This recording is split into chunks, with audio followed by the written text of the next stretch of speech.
গঠিত এই কমিশন এই জাতির চিন্তা চেতনা তাহজিব তামাদ্দুন এবং বিশেষভাবে আল্লাহ তাআলার আইনের বিরুদ্ধে অবস্থান নেওয়ার কারণে তারা প্রত্যাখ্যাত বলে আমরা ঘোষণা করছি।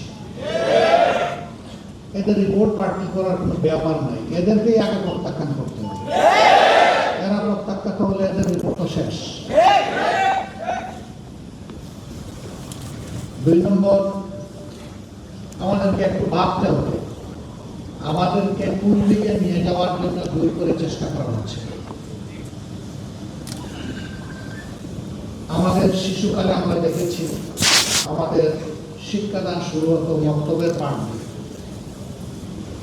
সকালবেলা মক্তবে যেতাম, ওখান থেকে আসার পরে গোসল করে মা কাপড় পরিয়ে বই হাতে ধরে স্কুলে পাঠাই। এখন খুবই পরিকল্পিতভাবে সবাই মক্তবের এই ধারাকে শেষ করে দেওয়া হয়েছে। বাচ্চা ঘুমাচ্ছে, তাকে কাঁদে ফেলে মা স্কুলের দিকে রওনা করেছেন, মক্তবে যাওয়ার ওই সময় এটাই কেড়ে নেওয়া হয়েছে।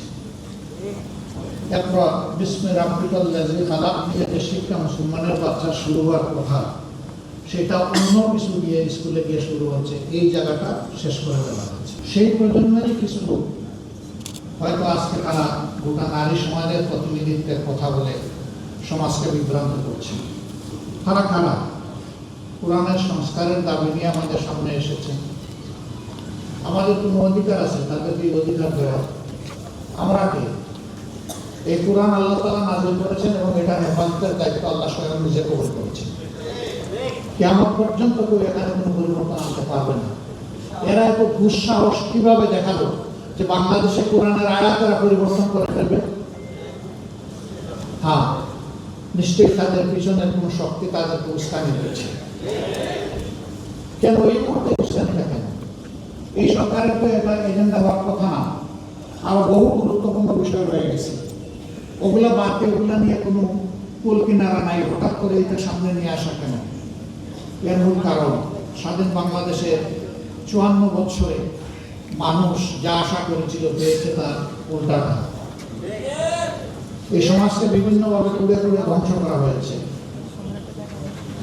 এখন এদেশের দিনদার ইমানদার যে শক্তিটা জেগে উঠেছে, তাকে নিয়ে মানুষ নতুনভাবে স্বপ্ন দেখা শুরু করেছে। এই জায়গায় ইসলামী শক্তির মুখোমুখি আরেকটা শক্তিকে দাঁড় করিয়ে দেওয়া হচ্ছে, জনগণের দৃষ্টিকে ভিন্ন দিকে প্রবাহিত করার জন্য, নিয়ে যাওয়ার জন্য। অতীতের সকল চক্রান্ত দেশের মুসলমানরা ঐক্যবদ্ধভাবে প্রতিহত করেছেন। ইনশাআল্লাহ এই চক্রান্ত টিকবে না, এটাও ভেসে যাবে ইনশাআল্লাহ। মাঠের অলরাউন্ডার আমি, আর ঘরের অলরাউন্ডার টাইলক্স।